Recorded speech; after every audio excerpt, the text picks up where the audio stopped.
Okay, welcome back. Aaron here from Superior Singing Method. I'm in northern Vancouver right now in the rainforest. Right behind me you'll see kind of what famous here is the Capilano Suspension Bridge. And here I want to talk about, this is still in the psychology of being a singer. And I want to talk a little bit about, I'm calling this video, What Do You Want? The psychology of being a singer, what do you want?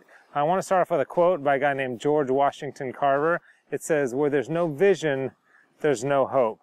And I'm going to come back to that idea in a second. So, what do you want? It seems like a really simple question. I ask my clients this all the time, singing clients, coaching clients all the time, what do you want?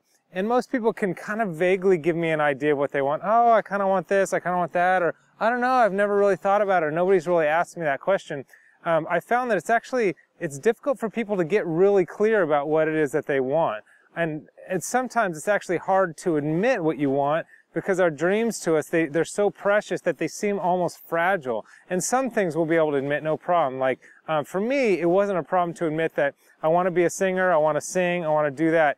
But there's some other things that were more difficult for me to admit because, I don't know, I was afraid to admit that, oh, I'd like to be an actor or I'd like to be a life coach. Like that was a little, I don't know, those seemed a little more precious, and I was more scared that people would, I don't know, laugh at me or say, oh, you can't do that, or that's too hard, or you don't have what it takes, or that kind of thing. So it became a little more difficult to kind of get clear about what I want, or admit that I was clear about what I want because of, ridicule or what people might say. But here's one of the principles here is that the more clear we can get about what it is that we want, the more likely that thing is to come to pass. Like when we get something that's very actionable, like what can I do? How can I take this hope and this dream or whatever this thing is of having a singing career or having this business or whatever it is, if I could pull it out of the future and out of this dream and out of this hope and out of this wish upon a star kind of thing and take it out of the future, kill the dream, I know it sounds weird, but kill the dream by transforming it into a project and pulling it out of the future and putting it into my day and be like, okay, actionable, what would I have to do today in order for this thing to start coming to pass?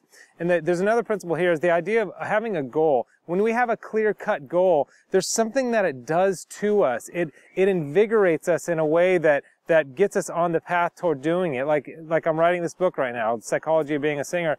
When I put the date down and I put it up on the wall and I started telling people, hey, I'm doing this thing, it invigorated me. The goal did something to me. And of course, I want to reach this goal. June 24th is when I'm going to be done writing it, not releasing it necessarily, but done writing it. But even if I don't reach that goal, which I plan to, it's more about what the goal is doing to me and doing for me day to day, getting me excited about making this thing happen. So, what's your vision? What is it that you want? I mean, we all have visions. Some of us have a vision to not have a vision and to stay foggy and get unclear so that we don't have to have the accountability of having something. So I want to go back to that original quote that I said about hope.